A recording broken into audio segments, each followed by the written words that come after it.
네,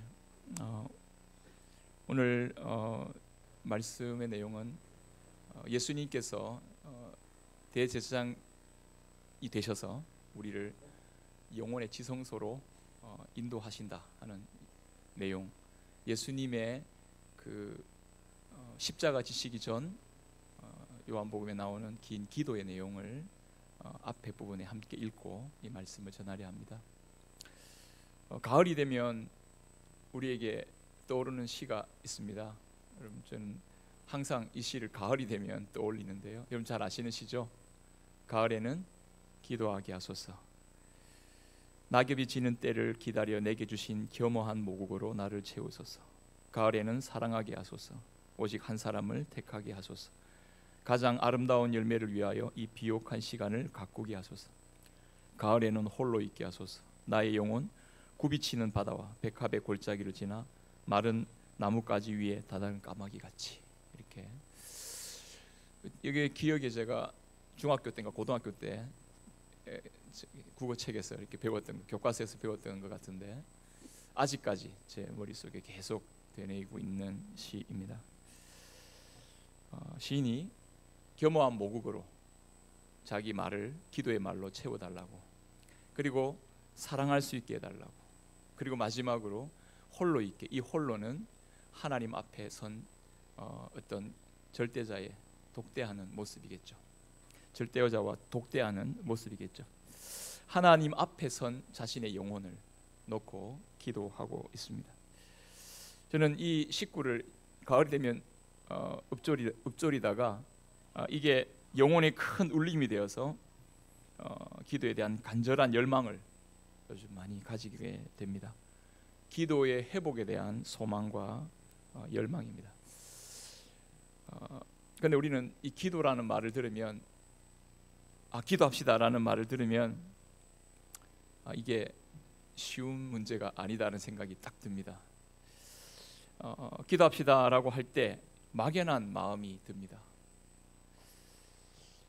그동안 기도를 못했거나 기도를 게을리한 사람은 더더욱 기도합시다 할 때 막연한 마음이 들고, 뭐 한순간 내 문제가 뭐지? 한번 떠올렸다가 그것 가지고 기도를 해야 되겠다 하고 부담감이나 기도하지 못한 것에 대한 죄책감이 먼저 찾아오는 것 같습니다. 그래서 기도의 삶, 굉장히 부담스럽고 무거운 짐 것처럼 느껴지기도 합니다. 그러다가 억지스럽고 또 고역스러운 마음으로 그래도 기도해야지 라고 생각하기도 합니다. 그리고 어떤 문제가 있어야 기도하는 건데 라고 생각하고 평소에는 기도하지 않다가 어떤 문제를 딱 만나면 그건 쉽지 않습니다. 평소 때 기도하지 않다가 문제에 직면해서 기도한다, 그 여간 용기가 또 필요한 것이 아니고 큰 결단이 있어야 하는 것처럼 보입니다. 그리고 기도할 용기조차 나지 않을 때도 있습니다. 그나마 기도의 용기를 한번 내어보지만 그게 계속 이어지지도 않는 것 같아서 뭔가 응답이 속히 찾아오는 것 같지 않아서 기도를 하다가 중단해버리는 그런 모습도 있습니다. 기도는 하나님을 의지하고 예수님 이름으로 말하는 거 아닙니까? 너무 간단한 건데 너무나 복잡하고 너무나 실천하기 쉽지 않는 그런 영역 같아 보입니다.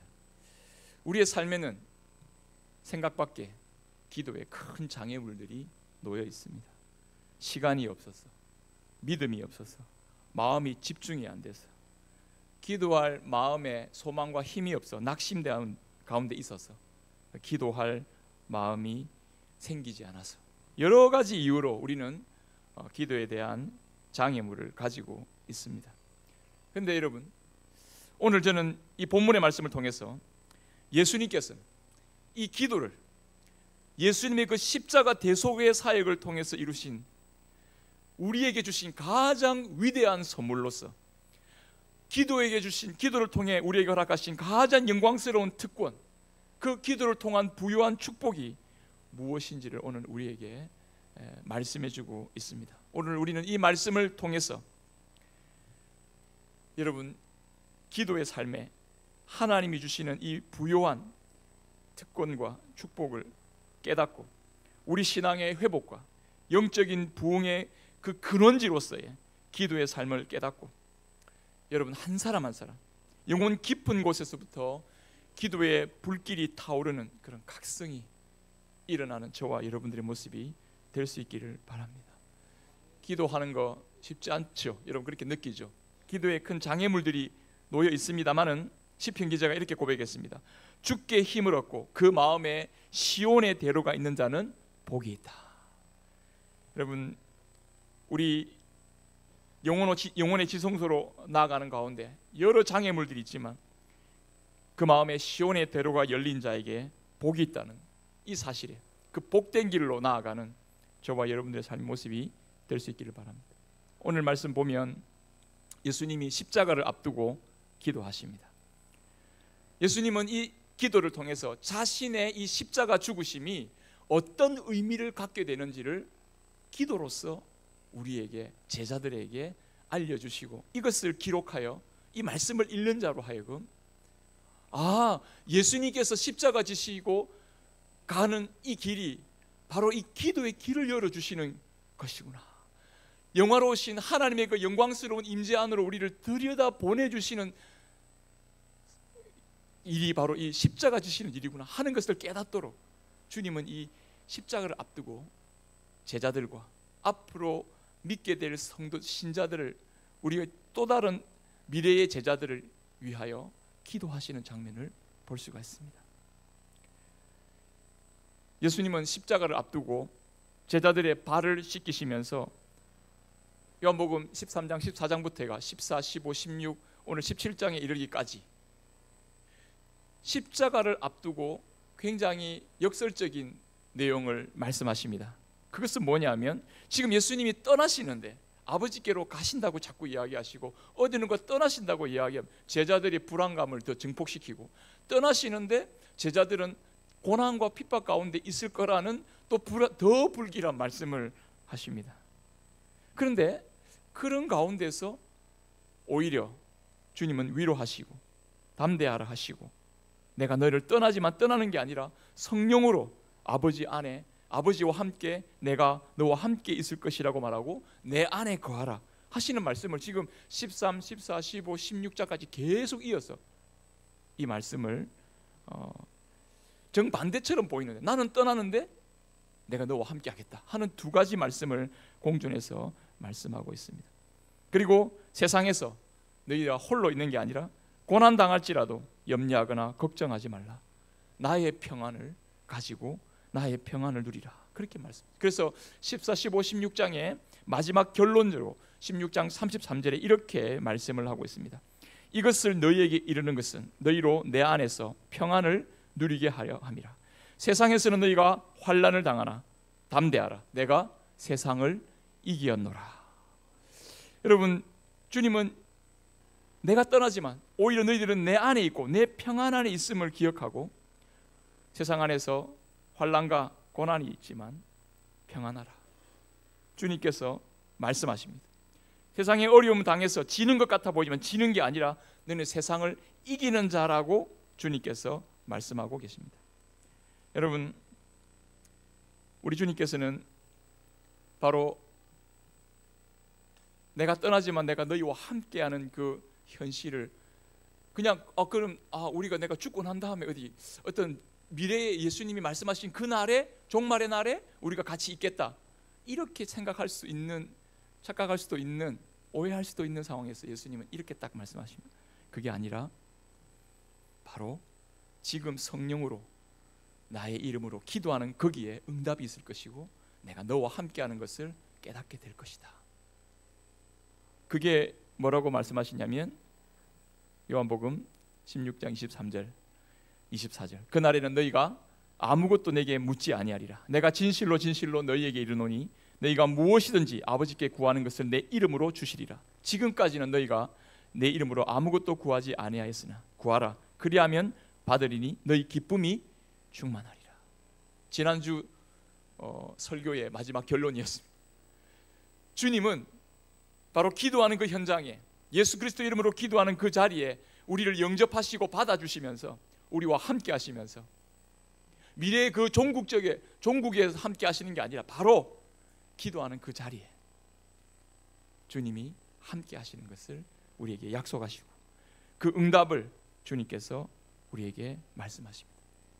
바로 이것이 예수님이 십자가 지시면서 우리 가운데 이루어 주시는 구원의 절정이 여기에 있다라고 말할 수가 있습니다. 예수님은 우리가 하나님의 그 임재 안으로, 그 영화로우신 하나님의 임재 안으로 들어가서 기도할 수 있도록 십자가의 그 대속의 길을 걸어 가셨습니다. 성부 하나님께서는 예수님 안에서 친히 우리의 아버지가 되어 주셨기 때문에 우리의 기도에 응답하시고 우리가 기도할 수 있게 하셨습니다. 예수님께서 십자가 고난을 통해 거룩하신 하나님의 그 은혜의 보좌로 나아갈 수 있는 길을 열어주셨기 때문에 기도할 수 있습니다. 성령 하나님께서 우리 안에 거하시면서 아바 아버지라 부르짖을 수 있게 하시기 때문에 여러분 우리는 그 은혜로 기도할 수 있는 것입니다. 여러분 우리가 하나님 앞에 기도할 수 있다는 것, 이건 삼위일체 하나님께서 우리를 붙드시면서 은혜의 보좌, 바로 그 영혼의 지성소 안으로 우리를 들여다보내시는, 이게 바로 하나님의 구원의 일인 것입니다. 우리는 이 요한복음 17장의 긴 기도, 이 전체 기도를 일명 대제사장의 기도라 이렇게 말합니다. 왜 대제사장의 기도인가? 그는 하나님의 영원한 임재의 자리로, 하나님과 하나 되는 자리로 우리를 이끌어 들이시는 기도거든요. 마치 대제사장이 백성들을 대신해서 하나님의 그 지성소 안으로 대신해서 대표해서 들어가서 그 하나님 앞에 제사를 드린 것 같은 그런 모습으로 예수님께서 지금 십자가 지시기 전에 자신이 친히 제물 되신과 동시에 자신이 친히 대제사장이 되셔서 우리를 데리시고 영혼의 지성소 안으로 지금 들어가려고 주님께서 기도하고 계시는 것입니다. 이 기도는 지금 하나님 보좌 우편에서 예수님이 끊임없이 우리를 위해 기도하고 있는 내용이라고 할 수 있습니다. 죄인된 우리를 대신해서 십자가 지시면서 죄인을 거룩한 하나님의 지성소 안으로 데려 들어가시는 거예요. 히브리서 4장 14에서 16절 말씀은 이렇게 말씀하고 있습니다. 우리 같이 한번 읽어볼까요? 그러므로 우리에게 큰 대제사장이 계시니 승천하신 이 곧 하나님의 아들 예수시라. 우리가 믿는 도리를 굳게 잡을지어다. 우리에게 있는 대제사장은 우리의 연약함을 동정하지 못하실 리가 아니요 모든 일에 우리와 똑같이 시험 받으신 이로되 죄는 없으시니라. 그러므로 우리는 긍휼하심을 받고 때를 따라 돕는 은혜를 얻기 위하여 은혜의 보좌 앞에 담대히 나아갈 것이니라. 아멘. 여러분, 우리가 하나님의 은혜 보좌 앞에 무슨 낯으로, 거룩하신 하나님을 내가 무슨 마음으로 하나님 앞에 나갈 수 있다고, 내가 어떤 믿음을 가지고 나갈 수 있겠습니까? 여러분, 우리는 우리 이름으로 갈 수 없습니다. 우리의 대제사장 되신 예수 그리스도께서 죄인된 나를 위하여 십자가 죽으심으로 말미암아 우리의 죄를 다 속하시고 부활하심으로 우리에게 새 생명으로 우리를 그 하나님의 은혜의 보좌 앞으로 이끌어 나가시는 생명, 영원한 생명력을 허락해 주셔서 영원한 생명의 영생이신 그 하나님 앞에 우리로 나아가게 하시는 것입니다. 그럼 여러분, 우리 기도할 때 어떤 문제나 어떤 사건, 여러분 기도할 때 어떻습니까? 제가 지금 기도에 대한 설명을 쭉 했습니다. 예수님이 십자가 지시고 우리를 위하여 구원하신 이 일은 우리가 하나님 앞에 그 영혼의 지성소로 들어가 하나님을 만나는 자리로 우리를 이끄시는 거라 그랬는데, 우리는 기도할 때 먼저 하나님보다는 문제를 떠올립니다. 어떤 사건을 마음에 떠올립니다. 그리고 나 자신에게 집중합니다. 그런데 하나님은 우리를 왜 구원하셨습니까? 우리를 십자가 지시면서 왜 우리를 죄의 자리에서 건져내셨습니까? 우리 자신을 하나님과 우리 자신이 만나기를 원하고, 그래 오늘아 함께하자 하시면서 그 자리로 우리를 이끄시기 위해서 우리를 구원하시지 않았습니까? 우리를 기도의 자리로 이끄신 이유가 뭡니까? 내 생각에만 빠져 있고 내 문제에만 빠져 있고 자기 자신의 세계 속에 빠져 있도록 우리를 불러내신 게 아니지 않습니까? 하나님을 만나도록 여러분 우리에게 은혜를 주신 것입니다. 그러므로 하나님께서는 우리가 기도할 때 어떤 문제에 골똘히 빠져 있다거나 스스로의 생각 속에 빠져 있는 그런 모습, 물론 어떤 문제가 있어서 기도를 시작하게 되겠죠. 하지만 그 문제 때문에 하나님 앞에 나왔다 하더라도 그 문제만을 붙잡고 그 생각 속에 빠져 있는 것은 하나님의 원하시는 것이 아닙니다. 하나님은 여러분 우리 자신을 원하신다는 것을 잊지 마시기 바랍니다.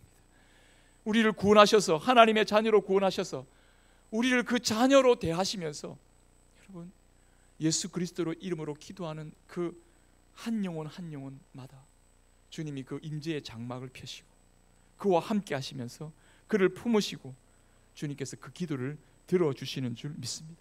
우리는 기도 속에서 주님과 교제합니다. 우리는 기도 속에서 하나님을 만납니다. 살아계신 하나님을 예수 그리스도의 이름으로 기도하는 현장에서 하나님을 만납니다. 이것이 우리가 먼저 그리고 가장 최고로 누리는 기도의 응답이라고 할 것입니다.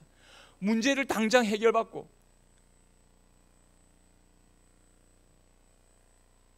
어떤 내가 원하는 바가 당장 이루어지는 그것을 응답이라고 생각하지 마시고 그것은 아주 작은 것이고 그것은 지나가는 것일 수 있습니다.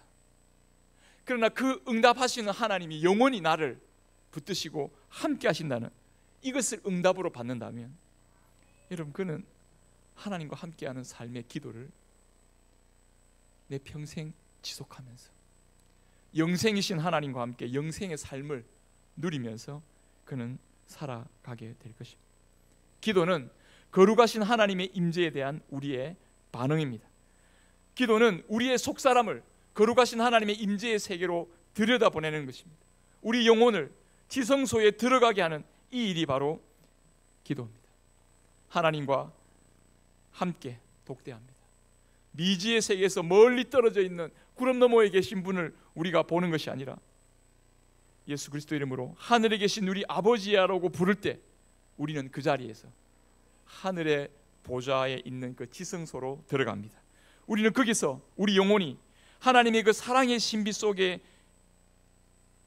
휩싸이고 지극히 사랑받는 아바 아버지의 자녀라는 사실에 우리의 마음을 온전히 드리게 됩니다. 여러분 여기에 우리 의식이 사로잡히면서 하나님 아버지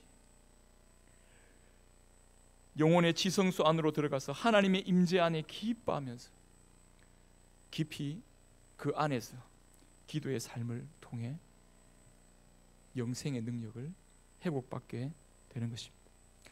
여러분 오늘 예수님께서 대제사장으로서 먼저 이렇게 기도를 시작할 때 이 말씀을 하시고 눈을 들어 하늘을 우러러 이르시되라고 했습니다. 지금 예수님은 제자들을 가르치시고 제자들과 이야기하시고 막 이 제자들에게 관점이 있다가 여기서 예수님께서 갑자기 제자들의 관심을 돌려서 하나님께 주의 집중을 하면서 하늘을 우러러 기도하고 있습니다. 예수님의 이 기도는 제자들과 함께 있을 때 기도했지만 예수님 홀로 기도하시는 건데 제자들이 들었는지 안 들었는지 모르겠습니다. 그런데 이 말씀이 기록되어 있습니다. 요한을 통해서 이 말씀을 기록하게 하시고 제자들이 분명히 들었기 때문에 기록했겠죠. 그리고 이 말씀을 주님께서 성령으로 영감하셔서 기록하게 하시고 지금 오늘 우리가 이 말씀을 듣고 있습니다.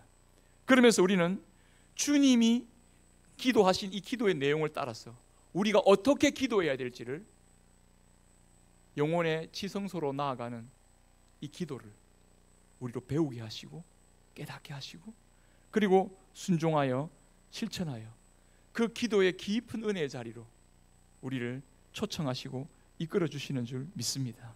그러나 여러분 기도할 때 무엇보다도 주님이 나를 하나님의 그 영혼의 지성소 안으로 들으신다라는 이 믿음을 가지시고 하나님께 우리의 마음을 하늘을 우러러 주목하는 거죠. 하나님을 주목하는 것입니다. 기도 가운데 하나님을 먼저 생각하는 것입니다. 우리가 기도할 때 어려운 게 뭐냐면 자꾸만 자기에게 집중하는 겁니다. 내 문제, 내 생각, 내 고민, 내 상황. 그러나 여러분, 기도 생활을, 기도가 깊은 자리로 들어가기 위해서는 그 무엇보다도 하나님을 우선적으로 생각해야 됩니다. 아직 일어나지도 않은 일, 혹은 일어났다고 해도 그렇게 걱정과 염려 속에 빠져들지 않아도 되는 것에 너무 마음을 다 빼앗겨버립니다. 때로는 우리가 느끼는 것과 우리가 결심하는 것 사이에 너무 큰 현실의 괴리가 있으니까 당황스러워하고, 심지어 나는 하나님 앞에 기도하려고 하면서도 내가 무슨 기도할 자격이 있나, 나는 그런 사람이 아니야 하고 스스로를 비난하고 자격지심에 마음이 흔들리고, 또 거꾸로 내같이 열심히 하는 사람, 이 정도 돼야 내가 이 정도 돼야 되지 않나?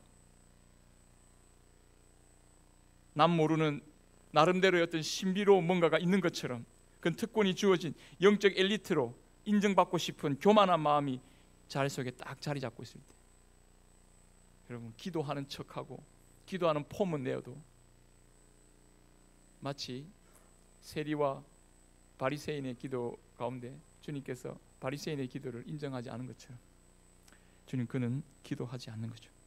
기도는 우리 자신과 관계된 일이 아니라 하나님과 관계된 일임을 기억하기를 바랍니다. 하나님께 마음을 집중해야 됩니다. 하나님이 나에게 어떤 은혜를 주셔서 지금 하나님이 나를 초청하시고 부르시고 나를 만나고자 하시는가, 여기에 마음의 관심을 집중해야 합니다. 내가 뭐 어떻게 살았고 엉망이고 뭐 문제가 있고 지금 상황이 어떻고, 여러분, 거기에 집중하면 하나님을 바라볼 수 없잖아요.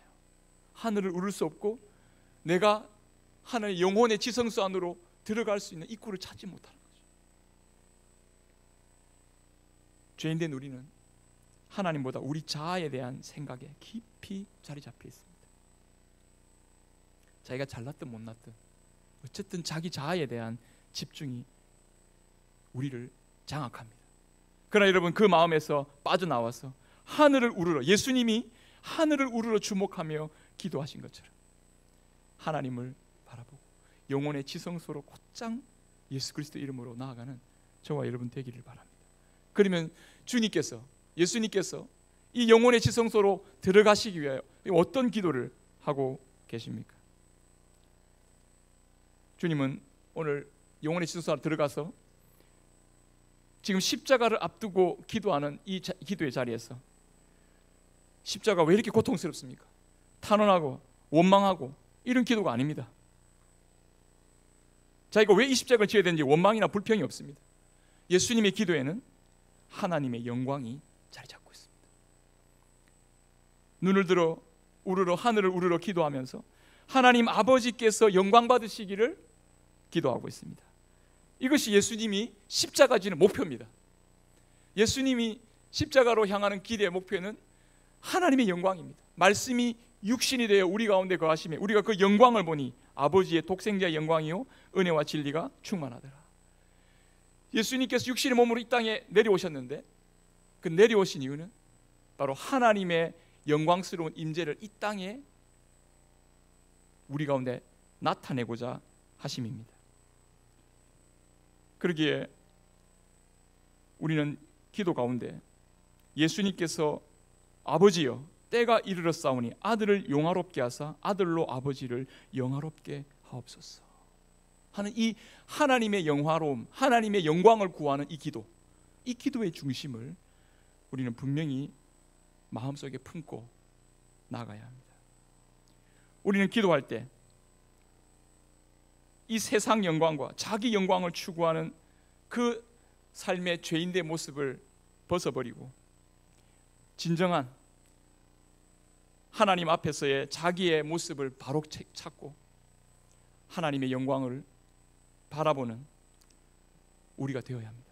진정한 기도는 세상의 영광과 세상의 성공과 자아의 만족의 그 거짓된 껍데기를 벗어버리고 참된 자아를 찾게 되는 기도다, 이렇게 말할 수 있습니다. 여러분, 기도할 때 보면요, 기도는 교만한 자는 기도할 수 없습니다. 진정으로 하나님께 자신을 완전히 내려놓는. 그래서 기도는 그 세상 사람들의 관점이 굉장히 나약한 거죠. 기도한다 그러면 굉장히 약한 거죠. 겉으로 보면 기도하는 사람은 용기 없고 굉장히 위축돼 보이고 절에 힘이 없나? 그런데 여러분, 기도하는 사람이 진정으로 용기 있는 사람이고 예수 그리스도 이름으로 기도하는 그 사람이 진정으로 사랑과 하나님의 영광을, 이 세상 영광에 취해서 썩어질 것에 마음 두지 않고 하나님의 영광을 위해 나아가는 사람이 될 수 있습니다. 기도하는 사람은 그 헛된 세상 욕망과 자기 자랑과 자기 세상 영광 속에 그렇게 부풀려 있는 것들을 기도하면서 그것을 다 잘라내고 다 걷어냅니다. 그 거품을 다 걷어내고 주님 앞에 나갑니다. 기도하는 사람은 자기 자신을 낮춥니다. 주님은 기도하도록 우리를 낮추십니다. 그래서 기도의 과정에서 여러분, 우리가 때로는 여러분들이 고난이라고 하는 과정을 거치게 하십니다. 예수님은 십자가죠. 하나님의 영광을 드러내기 위해 예수님은 십자가로 나아가십니다. 정말 무기력하고 아무것도 할 수 없는, 그러면 당할 수밖에 없는 그 실패, 그 끝장난, 바로 그 자리에서 하나님의 영광이 드러납니다. 그래서 우리는 기도의 자리에서 우리의 자신의 욕심, 내가 할 수 있다라고 하는 자기 힘자랑, 그거 다 내려놓게 됩니다. 하나님, 저는 할 수 없습니다. 자기의 빈손이, 그 내려놓는 빈손이 있을 때 하나님께서는 그 기도의 빈손에 하나님의 영광의 임재를 가득 채우시고 영원한 생명의 능력으로 채워주시는 줄 믿습니다. 주님은 우리를 그 영혼의 지성소로 들여다보내시는 과정에서 이 거짓된 마음의 동기와 세상의 욕망을 향한 열정을 다 깎아내리시고 다 걷어내시고 그 거품을 걷어내시고, 때로는 뭐 열정적으로 주님을 섬겨 열정적으로 뭔가 한다고 하지만 하나님 그것도 다 걷어내시고, 세상 사람들 보면 야 훌륭한 일 이루었다, 세상 성공했다라고 하는 그것도요 여러분 다 걷어내시고 영혼의 지성소로 나아가서 자신이 어떤 사람인지를 철저히 보게 하시고 참된 자아를 깨닫게 하시고 거짓된 자기 기만의 모습에서 벗어나고 주님의 임재하심, 하나님이 없이는 나는 살 수 없는 사람이다. 그래서 기도는 거지의 언어다, 그렇게 말합니다. 기도는 거지의 언어다. 주님이 주시지 않으면 난 살 수 없습니다 라는 이 고백으로 주님 앞에 나가는 거죠. 여러분, 예수님은 아버지여 때가 이르렀사오니 말하면서 영화롭게 해달라고 기도하고 있습니다. 이 때는 뭘까요? 우리가 요한복음 지금 계속 보고 있으면서 때가 뭘 이야기하고 있습니까? 십자가입니다. 십자가 지는 때입니다. 예수님이 하나님의 그 영광스러운 본체를 버리고 성육신 하셔서 33년 동안 지상 생애를 살아가시면서 복음을 전파하고 그 목적인 십자가 대속물 제물이 되시는 바로 그때, 인간적으로 보자면 한 죄인으로 죽는 사건이지만 하나님의 관점에서는 그 거룩하신 대속이 이루어지는 시간이고 하나님 아버지께서 영화롭게 되는 시간입니다. 무슨 말이냐면 하나님이 이 세상을 창조하신 창조의 뜻과 의도가 실패로 인간의 죄로 인해서 끝나는 게 아니라 거룩하게 회복되고 불의한 것으로 끝나는 게 아니라 의와 정의가 회복되고 하나님께서 우주와 역사를 정의롭게 의롭게 회복하여 운행하시는 분이라는 것을 십자가를 통해 증거하시고 드러내고 알리시는 것입니다. 그래서 여러분, 예수님은 여기에 순종하셨습니다. 이렇게 순종할 때 주님은요, 오늘 2절의 말씀에 아버지께서 아들에게 주신 모든 사람에게 영생을 주게 하시려고 만민을 다스리는 권세를 아들에게 주셨습니다. 여러분, 자신이 이렇게 주님 앞에 순종함으로 말미암아서 주님은 바로 하나님으로부터 만민을 구원할 수 있는 능력, 영생의 능력을 주님께서 받으셨습니다. 여러분, 이게 하나님 아버지께서 아들을 영화롭게 하시는 겁니다. 이게 뭐냐면, 여러분, 세상 영광은 뭡니까? 다 자기 영광입니다. 다 자기 살자고 하는 겁니다. 남은 짓밟고 남은 죽이더라도 내가 성공하고 내가 잘되고 내가 더 오래 살고, 여러분, 이게 세상 영광의 핵심이죠. 그런데 주님의 영광은 뭡니까? 자기는 죽고 죄인을 살리는 겁니다. 주님이 그 영생의 권세를 주셨는데, 그 권세는 만민을 다스리는 권세로 모든 사람에게 영생을 주게 하시려고 십자가 지시는 주님께 이 영생의 권세를 주고 계십니다. 아들을 영화롭게 하십니다. 우리는 이 십자가의 길에서 하나님을 영화롭게 하는, 영광스럽게 하는 이 삶의 길을 깨닫게 되고, 우리는 거기에서 하나님의 영화로운 하나님의 임재를 깨닫고 주님 앞에 나갑니다. 예수님은 십자가에 죽으러 가시는 그 길, 그것이 끝이 아니라 부활로 이어지는 새로운 시작이며 하나님께로 돌아가는 길이 된다는 것을 우리에게 알려주시고, 우리가 곧장 그 길로 나아가서 영혼의 지성소로 나아가 하나님의 임재 안으로 들어가게 하시는 것입니다. 여러분, 이제 죄된 우리는 지속적으로 자기 영광을 쫓는 존재입니다. 이게 죄의 근본이죠. 그러나 이제 우리 헛된 자기 영광의 모습을 내려놓고 하나님의 영광을 위하여 자기 십자가를 지고 자기를 부인하고 주님을 따라가는, 기도하는 저와 여러분들의 모습이 되기를 바랍니다.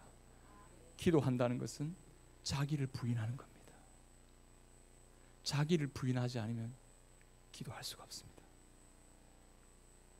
자기 힘을 자랑하고 자기 힘을 믿고 자기 열심을 믿고 내가 조금만 더 하면 될 것 같은데, 이 생각 속에 빠져 있는 사람은 기도하지 않습니다. 그러나 주님 앞에 나는 아무것도 할 수 없습니다. 하나님이 저 가운데 은혜를 주셔야 됩니다. 하나님의 뜻 가운데, 여러분, 우리는 자기 문제로, 자기 욕망으로, 자기 생각으로 기도하기 시작하지만 생각하는 가운데서 이게 아니구나 하고 주님께서 우리를 고치시면서 하나님의 뜻 가운데로 인도해 가십니다. 그래서 자기 의존적인, 스스로 의존하는 교만한 인생의 모습을 내려놓고 하나님께 전적으로 의존하는 길을 배우게 됩니다.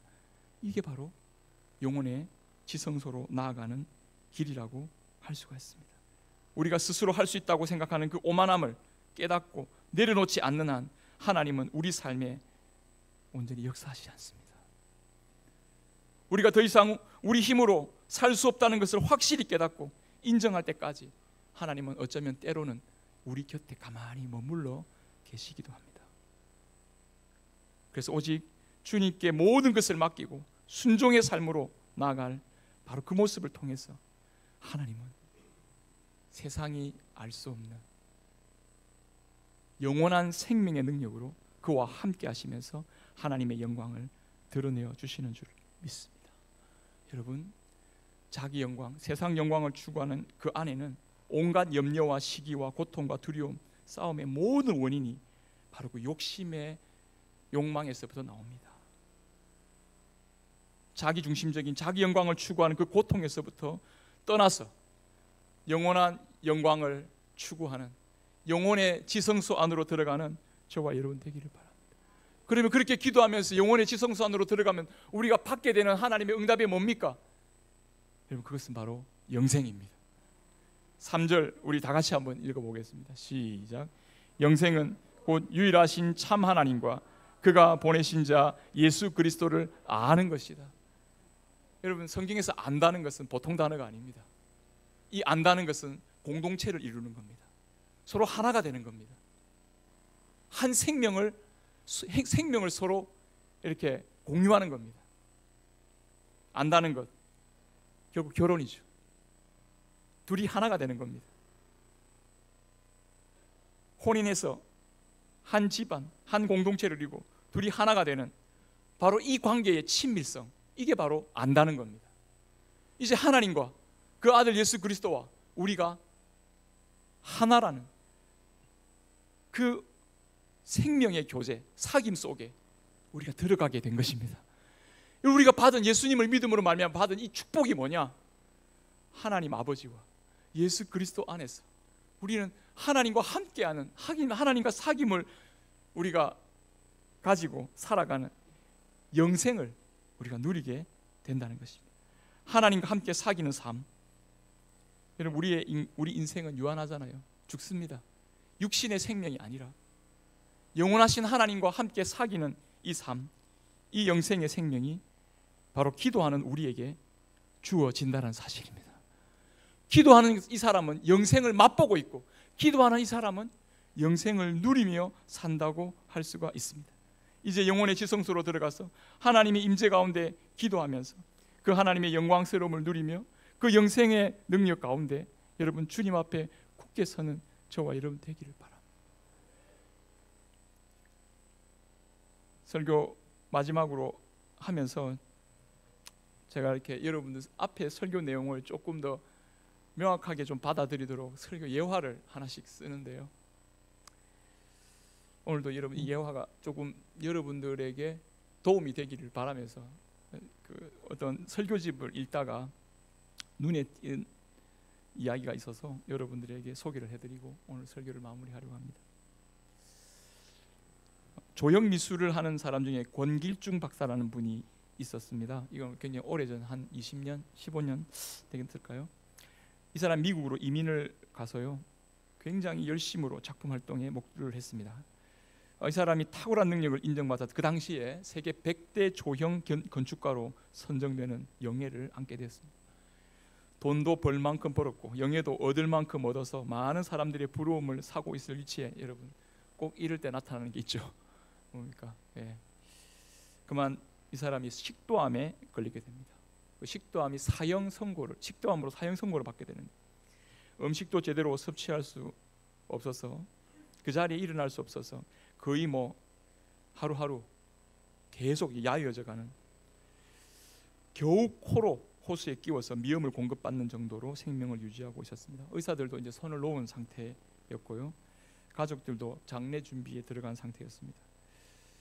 죽음의 소나기, 죽음의 그 사자가 어찌 보면 그 자신의 목을 조여오는 그런 상황 속에 이 사람이 한 가지 생각합니다. 내가 한 인생을 살면서 하나님 위해서 산 게 뭐가 있나? 이 사람이 신앙인이었는데 나는 나의 예술과 나의 명예를 위해 산 것밖에 없는 거 아닌가? 주일에 한 번 교회 나가는 거 내가 하나님 앞에 섰을 때 뭐라고 대답해야 되지? 죽음을 생각해 하니까 이 고민에 빠져 있는 어느 날 가족 중에 한 사람이 우연히 연변과학기술대학원에 당시에 지금은 중국이 폐쇄 정책으로 있지만 옛날에는 개방적으로 종교의 그 복음 전도가 좀 자유롭고 할 수 있을 때였거든요. 연변과학기술 총장인 김진경 목사가 설교한 내용을 테이프를 가지고 그에게 왔습니다. 이 사람이 테이프를 듣다가 김진경 총장이 했던 말이 마음에 비수와같이 꽂힙니다. 여러분, 하나님이 가장 기뻐하는 삶이 뭔지 아십니까? 이거 그 사람의 설교 내용이었습니다. 복음을 모르는 사람에게 복음을 의무로 양하고 직접 간접적으로 전하는 그것에, 복음 전하는 것에 삶의 구심점을 두고 인생을 설계하는 것, 그게 하나님이 가장 기뻐하는 삶이 아니겠습니까? 당신 그렇게 살고 있습니까?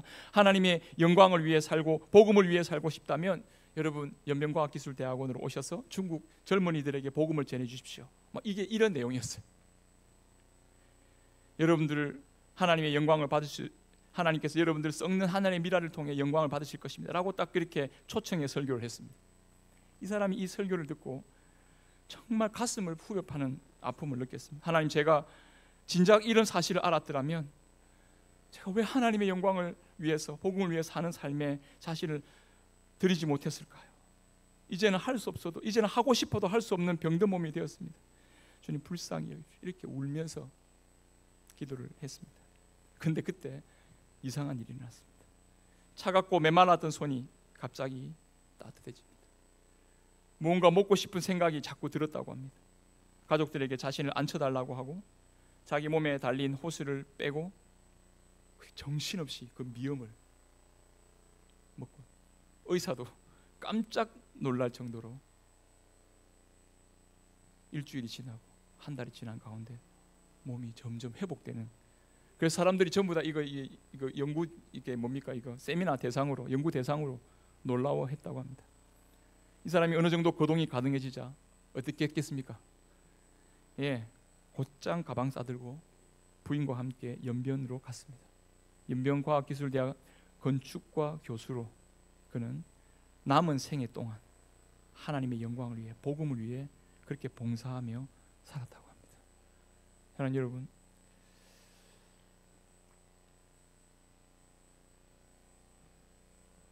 하나님의 나라의 그 영생, 우리가 기도할 때 받는 영원한 하나님과의 사귐, 이건 실제적인 겁니다. 우리의 삶을, 이건 제가 좀 약간 기적적인, 극적인 예를 드렸지만, 우리의 삶은 사람이 이해할 수 없는 방식의 영생의 능력으로 하나님께서 우리를 이끌어 가십니다. 우리는 이 가을에 영혼의 지성소로 나아오도록 하나님의 초청을 받고 있습니다. 우리는 이 초청을 받아 하나님의 임재를 추구하는 자리로 나아가는 저와 여러분 되기를 바랍니다. 혹 여러분 마음에 불안과 두려움과 의심의 마음으로 힘들어 하십니까? 영혼의 지성소 앞으로 나가시기 바랍니다. 지금 어디로 가야 될지 몰라서 혼란과 방황하는 시간을 보내고 있습니까? 모든 것 내려놓고 영혼의 지성소로 나가십시오.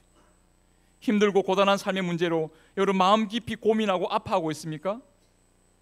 영혼의 지성소로 나아가서 주님을 만나고 주님 앞에서 설 수 있기를 바랍니다. 해결되지 않을 것 같은 문제 앞에서 절망하십니까? 나 일어설 수 없어요 라고 여러분들이 느끼십니까? 하나님께서 영혼의 지성소를 우리 앞에 마련해 놓으시고 주님 앞에 굳게 서도록 우리를 이끌어내십니다. 지속적인 죄에 실패하면서 이 죄의 욕망 앞에 여러분들 영혼이 피폐해 있습니까? 영혼의 지성소로 나아가 하나님과 대면하시고 간절히 하나님 앞에 여러분 자신을 내어드리는 복된 저와 여러분 되기를 바랍니다. 어떤 문제에 직면해서 자기 생각과 감정을 속에 빠져 있기 전에 하나님의 임재 앞으로 나가십시오. 영혼의 지성소 안으로 나아가십시오. 하나님이 주시는 그 생명력을 충만히 받아 누릴 때 우리를 발목 잡고 있는 삶의 문제들은 오히려 하나님의 뜻을 이루는 계기가 될 것이고 하나님의 뜻을 성취하는 삶의 길로 우리를 온전히 나아가게 하실 것입니다. 이 가을 영생의 열매를 뚜렷하게 맺는 삶의 길로 여러분들을 초대합니다. 함께 영혼의 지성소로 나아갑시다. 주님의 임재 앞으로 영생의 생명을 누리는 이 복된 삶의 길로 나아가는 저와 여러분 다 되시기를 간절히 바랍니다.